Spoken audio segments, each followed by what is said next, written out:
to shift to our next amazing speaker. Mark Jarrett was one of the 21 of us on the 405C Congressional Task Force on Healthcare Industry Cybersecurity, and one of my favorite ones that was like a true public servant. Comes from a medical background and Northwell Health, but also is the head of the HPH Sector Coordinating Council, and in government speak, each one of those 16 columns I drew, the gray ugly mess, has a custodian in the federal government called, in this case, HHS, and a single sector coordinating council. And ours is an all hazards one called the HPH Sector Coordinating Council. A lot of you that do cyber deal with one of the pieces of this, but it's a much bigger kettle of fish, and really honored to have Mark Jarrett come speak to us. Welcome, Mark. Thank you. So I have a lot of slides. Higher. Higher? Much higher. Usually from New York, I don't have trouble being heard and speaking too quick, too slowly. So I'm going to try and cover a lot of information and give you some overviews of things. Still, is it on? Is it on? Oh, is it on? There we go. Guess they didn't want to catch me on the hot mic. All right. Gotta be careful about that, Washington. So I'm going to try and go over some things. First of all, I want to thank Nate for his great talk, and I will say he is one of the few people that actually talks about what happened. I'm going to get to that towards the end of my talk, and that is critical if we're going to improve things, because you can't learn unless, history repeats itself unless you learn what happened in the past. So people like Nate who do get out and talk, it is really fantastic. So, there we go. Oops, that went too much. Okay. So first, who the heck am I? Josh told me how he knows me. You're saying, what's this gray-haired guy with a suit, a tie, talking about cyber? It's kind of like a little out of sorts. But I'm a recovering rheumatologist. I'm a physician. I was the only physician on the healthcare task force, Yes. which was an interesting, and there were a couple of nurses as well, so there were other providers, but I was the only physician. And I would say my bottom line, as Nate said, what do you want to walk away from this, is remember that cybersecurity is a patient safety issue, a patient safety concern. It's about patient care, all right? IT is a wonderful tool, but is it no different than any other tool we use, anything from an IV bag to a pump, all right, to our stethoscopes. And it's all about the patients. And that's always been my attitude in practice and in what I do now when I was Chief Quality Officer at Northwell for quite a number of years, and now working with them on other things. It was kind of COVID blew me out. Much like Nate, except for more than 4 months, I was living in a room kind of running the COVID response for Northwell, and we had 21 hospitals and 800 ambulatory sites, 90,000 employees. Let's just say it wasn't the easiest thing in the world. So I kind of shifted gears, but that allowed me to now work with the healthcare sector in a much more intense way than I did before. So that is my underlying thing. Number two, I want to bring out another point from my quality perspective. And I always like telling stories. So, we talk about checklists, and checklists serve a function. So back at one of my hospital positions in the past, but overseeing quality for that hospital as well, a wrong-sided surgery occurred, all right? Terrible thing, patient did okay, it was a hip fracture, they pinned the wrong hip, they recognized it, they pinned the right hip, the doctor was upfront about it, everybody, but they did their timeout. All know the tool, well, you gotta do this timeout, the patient's name, the procedure, point. Everything was checked off, all the boxes were checked off. We responded by actually putting, because we felt that this was such an urgent thing to not allow to happen again, we actually put staff during every timeout in all the rooms. And what do we find, lo and behold? Even though all the boxes have been checked off, we were probably running about a 20 to 30% success rate of the timeout being done properly. Either people didn't really do the things, or they kind of did it, yeah, not looking at the patient, pointing at which side they're supposed to be doing, initialing things. We then took technology and we actually put video cameras in the rooms during the timeouts, which were live and being monitored, and then report back to the nurse manager for the OR if somebody didn't do the timeout right. They stopped, they wouldn't let the procedure go ahead, they called into the OR, and they had to repeat it. Doing that, our timeouts were really 100%. So I would just always caution everybody from the quality, speaking from the quality world, checklists look great, and it means these are the things you should be doing. But people check a lot of boxes and never do. So we can't totally depend on that. We have to figure other ways to audit to make sure that what's going on is really what's going on. All right. So I'm going to talk about some other things now. First about the healthcare sector, and then go into the all hazards approach. So I always like quotes also. I like this one from Ralph Waldo Emerson back in 1860, the first wealth is health. And then Sir Winston Churchill said, healthy citizens are the great asset any country can have. And we all know it. It's the old expression, if you don't have your health, you don't have anything. It is our obligation to protect the public health. And we certainly learned this during COVID, all right? It is really critical that we think in those terms. So the Healthcare and Public Health Sector Coordinating Council, which is, I use the initials, has this mission statement, and I'm not going to read the whole mission statement, but basically, as Josh said, we offer the critical infrastructure of healthcare. We are the private side of it, and then there's a government side of it. So last week I was just in Washington for our 3-day meeting. We had joint meetings with the government side. We went over our strategies. At the government side is HHS, DHS, FDA, CISA, ASPR, a whole host of people involved in healthcare, which is really critical. And we talk together trying to see what we can do to improve public health in general. So a little snippet of something we did last year is, and until the beginning of this year, is we developed a critical medical device list, all right? So the FDA wanted to know, because the government wanted to know, what devices that if all of a sudden our supply chain went away, do we need to take care of patients that without, patients are gonna die, all right? And, I don't have to tell you, there's a million different things, but the FDA put together a list. But they needed the private sector, which a bunch of us sat on, to vet that list. Because sometimes they put things down that to them sounded logical. You need EKG machines. And we all agree you need EKG machines, but we informed them there are probably 10 million in the United States. If you stop getting them, it would probably take you 15 years before you ran out of them. So there were things that shouldn't be on that list, and we waste time thinking about how we're going to manufacture them, but then there were other things that were very critical. So that's where this public-private partnership works well together, all right? As well as the government coming up with information that says, you guys in the private sector have to help us figure it out, and we'll talk about that a little later. So I'm going to put up a very complicated slide, which we'll try to clean up a little bit, but talk about the structure of this.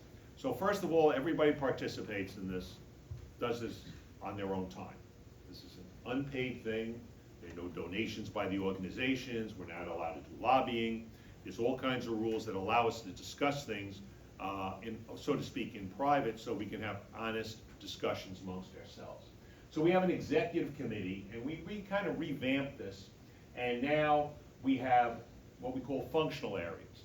And one of the reasons is healthcare, like everything else, is always stuck with silos, all right?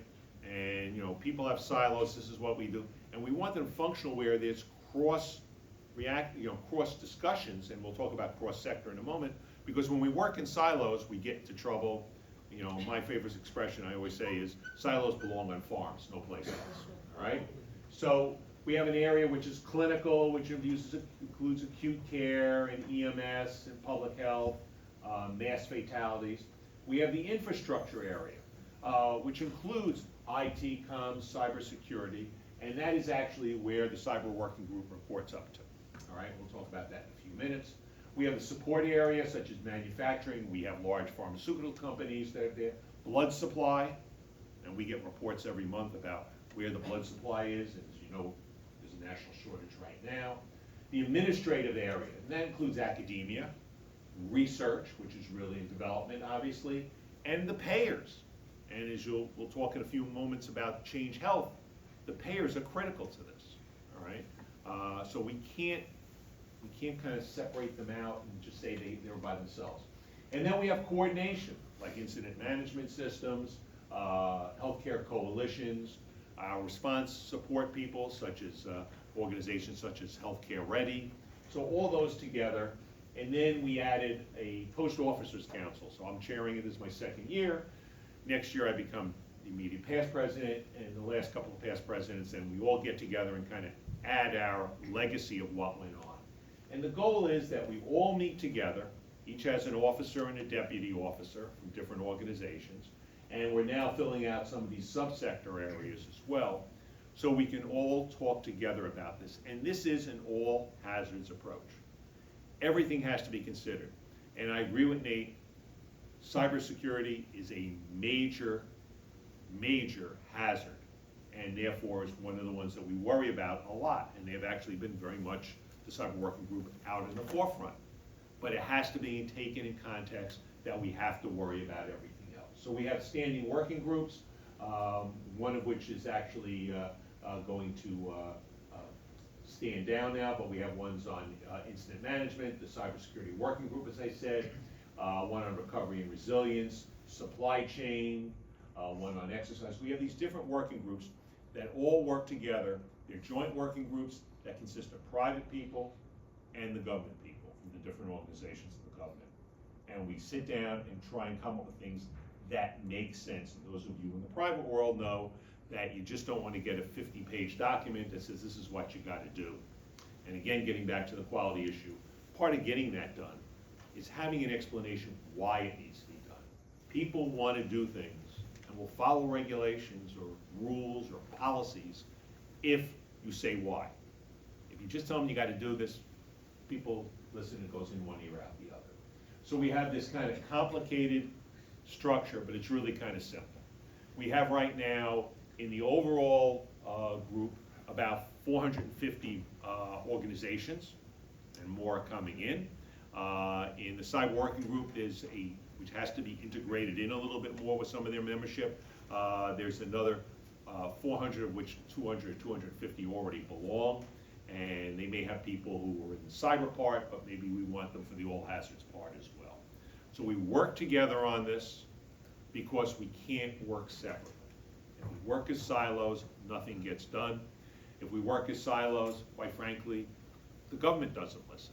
They need to hear a unified voice that says we as a large organization, which includes major health systems from Kaiser, HCA, Intermountain, et cetera, all the way down, as we'll say, talk about small and rural areas, they have to understand that we represent really healthcare in the United States, all right? And that's where the healthcare is delivered. I mean, we have the VA system, there's federal qualified health centers, there's other government-run things, but most healthcare is private, all right? And we need, therefore, to have it, to have them understand why this is necessary and why we do this.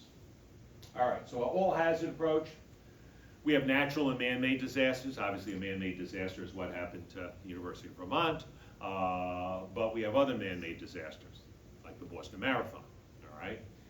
We have natural disasters, yes, hurricanes, which are going to be very bad this year, potentially, earthquakes, wildfires, all kinds of things go on. And, you had what happened in East Palestine with the railroad derailment. There are lots of things that go on, and we have to be prepared for all of them, but they're all interconnected, all right? So we're dependent on other sectors. New York was hit hard by Superstorm Sandy, and Long Island, where we have a lot of our hospitals in Northwell, was hit very hard.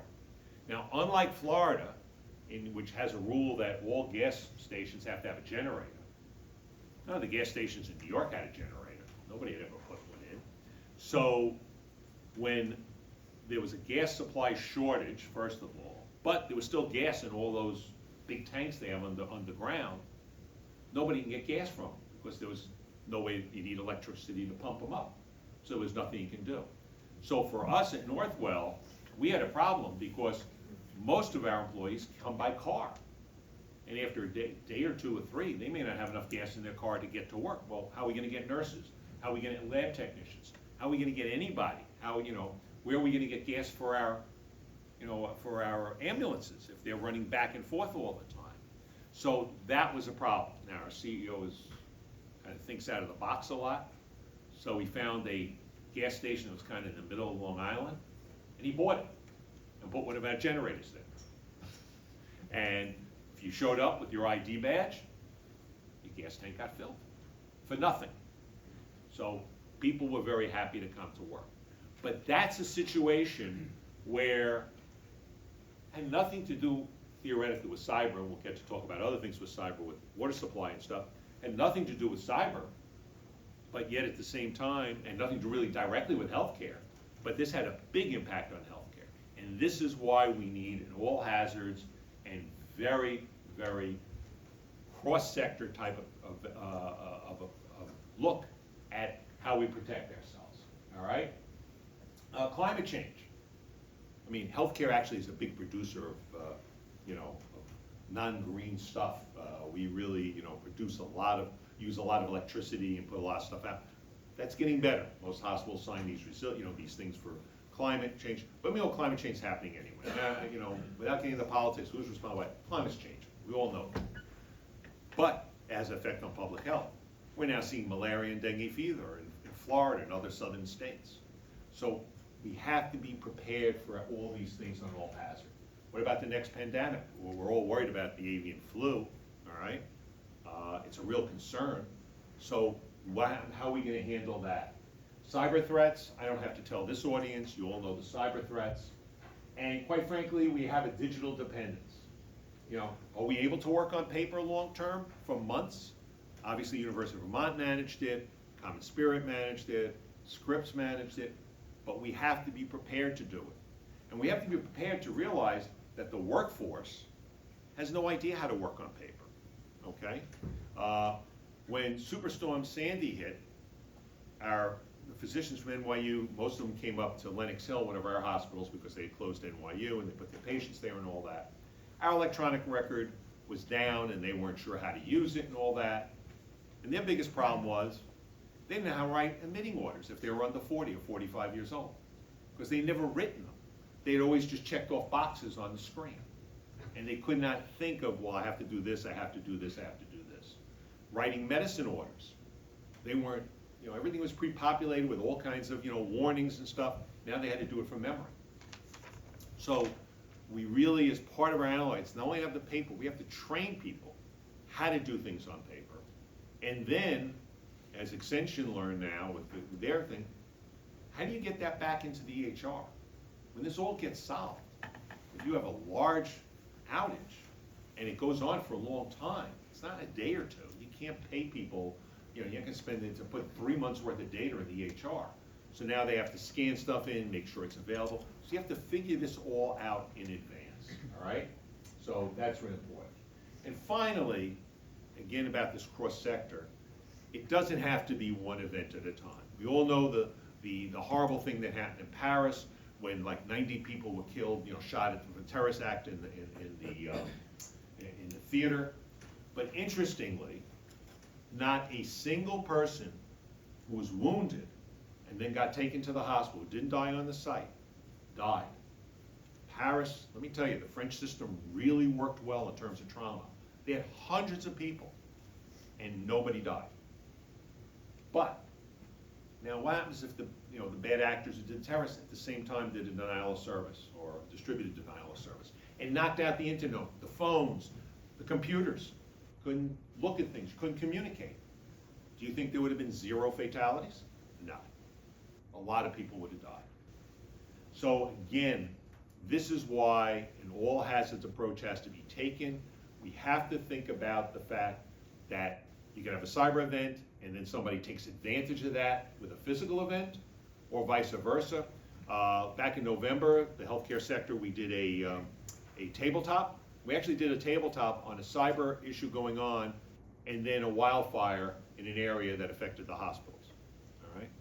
no one, therefore all the hospitals got knocked out of the thing, that were taking some of the load from the hospitals that were connected, had the cyber, it was discussed before. So we have to think of this all hazards approach to really get, to really attack this the right way and defend ourselves.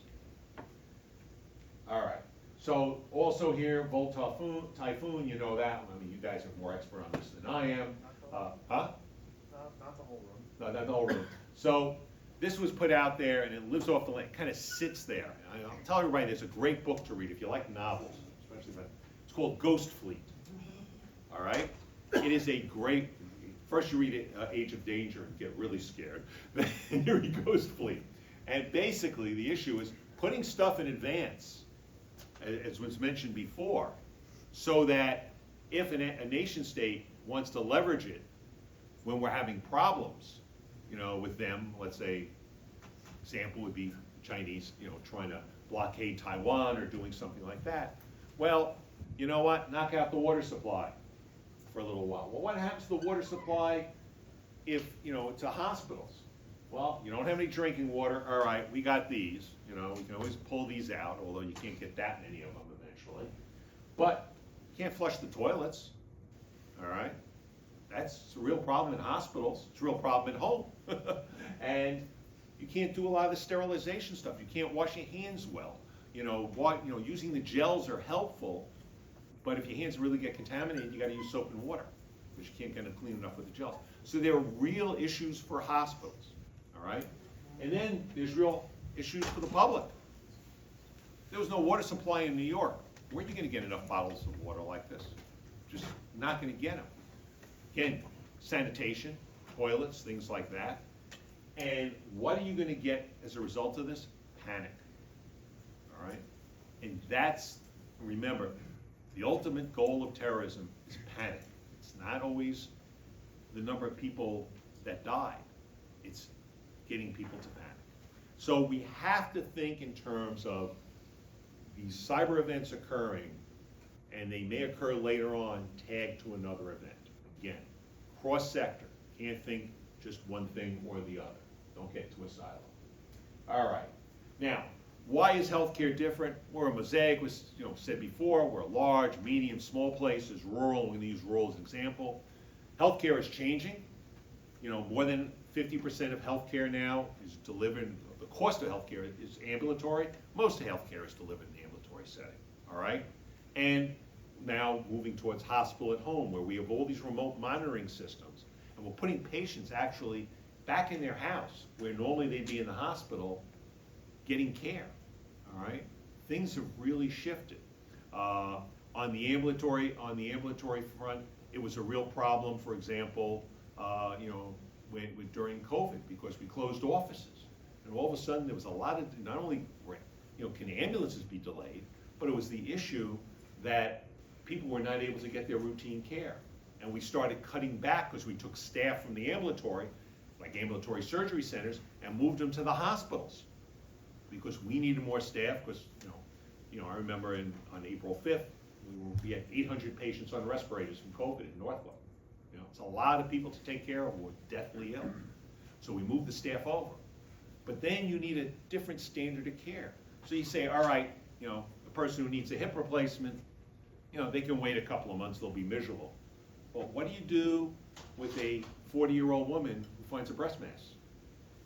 Do you say, you're going to wait 2 months to get that removed? How do you handle that? So these are the things that complicate everything you have to think about. So let's just talk about rural, for example. I know Josh showed a slide on it, and I have the same slide. So just reminding you that rural areas make up 80% of the land mass in the United States. We're mostly rural. The flyover area, that's all rural. All right? But it's only 17% of the population. All right? But it provides most of the food, most of the energy, the fuel, all the stuff that makes the country go. All right? So we can't forget about the rural areas. All right? And they've had, a real problem, especially recently, getting, getting the funding and staying alive. And this is the slide of the rural hospital closures. Mine, I didn't animate as much, but you can see the numbers going up, and they're going to continue to go up. this is a real problem. And it's not solvable just with money, unfortunately. Money helps, but there are other issues that we'll talk about in a second that go with it. And this is the number of hospitals that are now considered to be vulnerable to closure, another 453. A lot of them are in states where they did not do the Medicaid expansion, but it's in other states as well. So this is a real problem, because if people can't get health care in certain areas, they're not going to stay in those areas. So who's going to run the farms? Who's going to work in the area producing the things that we need produced? All right?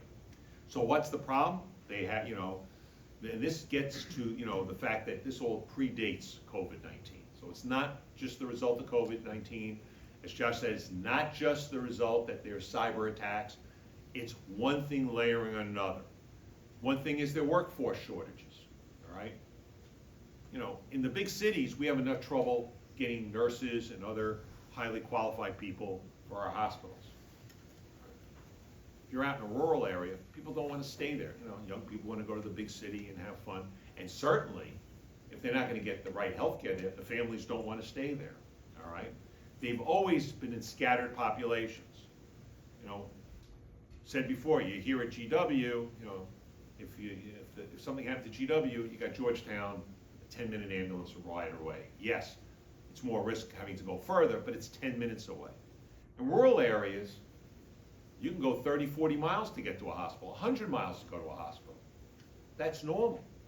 Now, take away that hospital 100 miles away, it's 200 miles. You don't want that. That's a real problem. There's limited resources for the providers. There's never enough health insurance. And as we said, there have been a lot of closures. It's been a real problem. And it's not just solvable by saying, all right, we're going to give them money. Because every rural hospital can't provide the same level of care. All right? What we need to do is, number one, look at it. We're trying to do this with the government now, talking about it. Not only in the cyber stuff and talking about regionalization, which was mentioned, and having big systems be helpers, perhaps, for the small systems, which required the government to finally say, yes, that's not going to be considered normant, that it's illegal for a system to help somebody else who isn't part of their system on cyber, yet at the same time, that small hospital may refer patients, let's say for tertiary care, let's say for a transplant even, to that bigger hospital. So that was kind of made it illegal before. They're finally realizing that, again, we should all work together. The other problem is we have to figure out how we can use technology differently than we do. Certainly telemedicine was widespread and used all during COVID. It's expanded, but we have to do more of it, all right? And we have to figure out how to leverage it.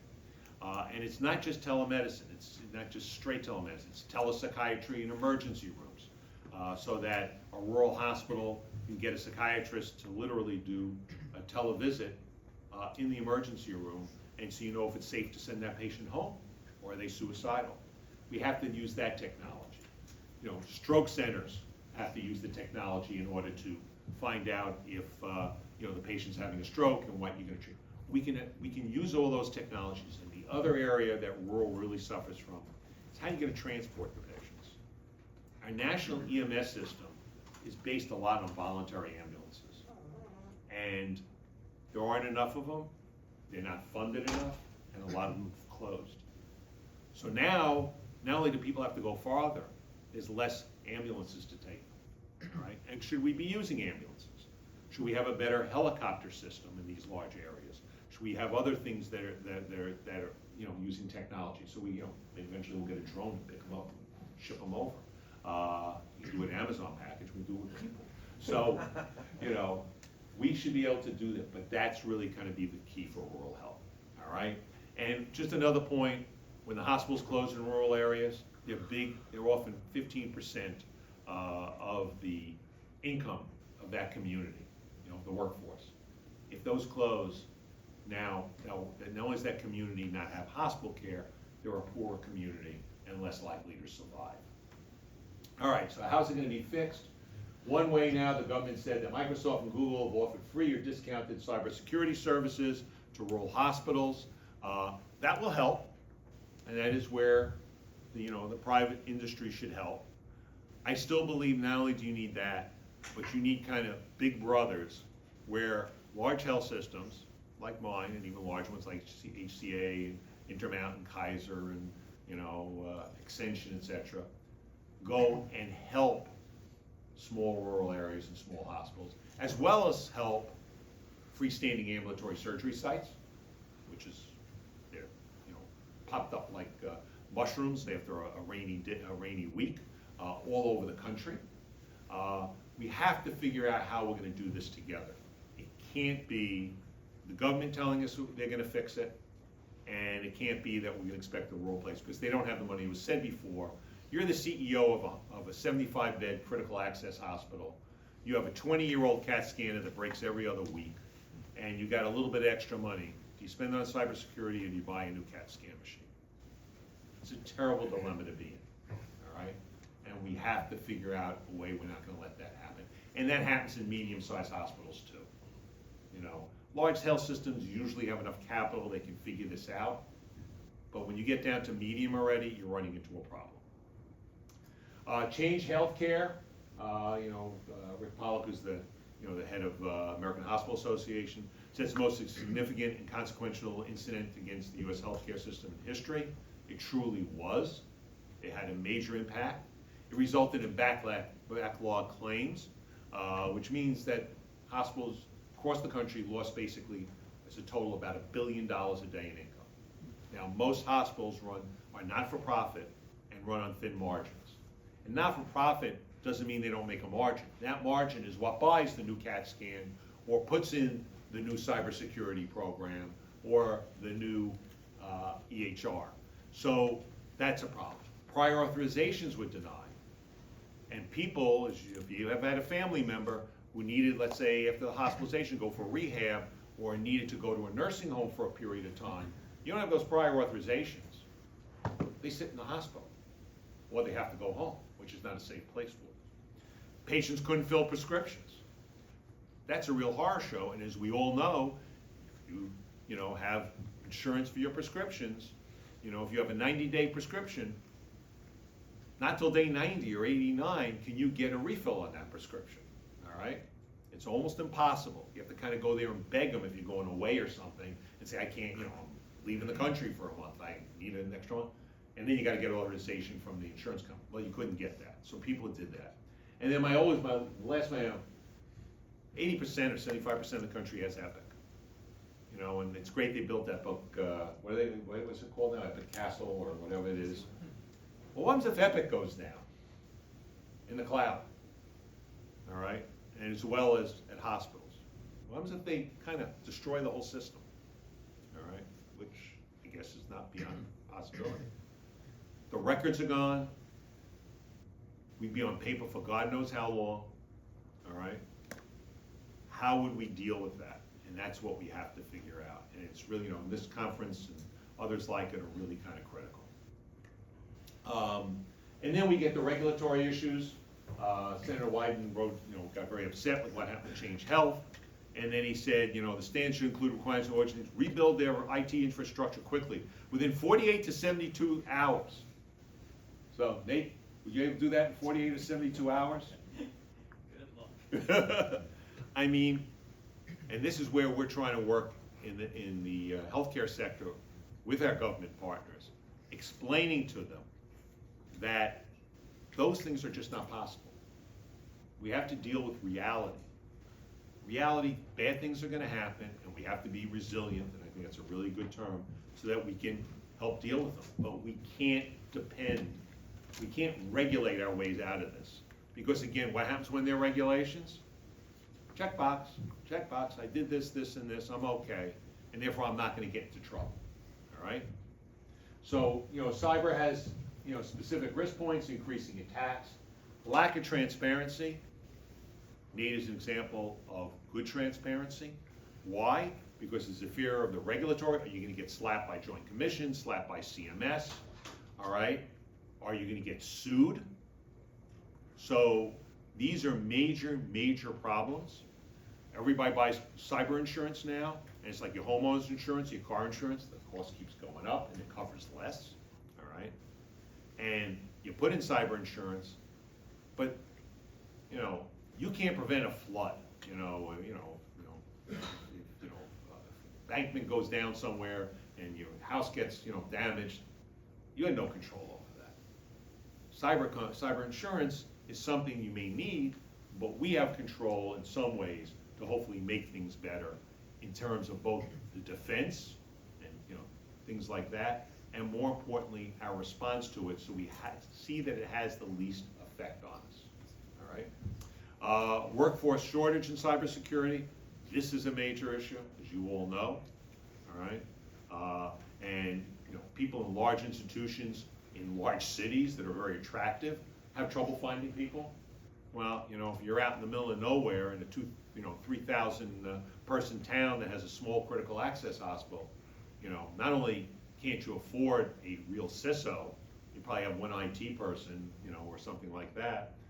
You certainly can't afford really all the cybersecurity stuff. So, and have somebody who knows how to run it. So this is a problem that we have to figure out. And finally, I just put out this last one, artificial intelligence. Healthcare is rushing to put artificial intelligence into everything. It is like the hot topic. Everybody's partnering with small startup companies, big companies, and all want to be able to say, we're using artificial intelligence for this or for that. And the concept of secure by design, meaning that it's going to be somewhat protected right from the beginning rather than slapping on patches later on and all that, is great. But people are not looking at it that way. And I really worry that, in the future, in the next couple of years, as we push the artificial intelligence game, because it will improve healthcare, there's no two ways about it. It's not the total answer. Last quote from my talk, from Dr. Wachter, who started the hospitalist program. He said any doctor that can be replaced by a computer should be. But AI will help. It is no doubt. I've seen its use in certain specific areas, and it will expand. But AI is just as vulnerable. Both it can be used as a offensive tool against us, all right, figure things out that will get around our defenses, or it itself can be attacked. And if the algorithm's wrong, we all know about the expression, bad data in, bad information out. It's the same type of thing. So we really need to think about that, and this is really something important on the test. So I'm going to stop at this point, take any questions, and Josh, I'll leave it to you to wrap up for lunch or whatever.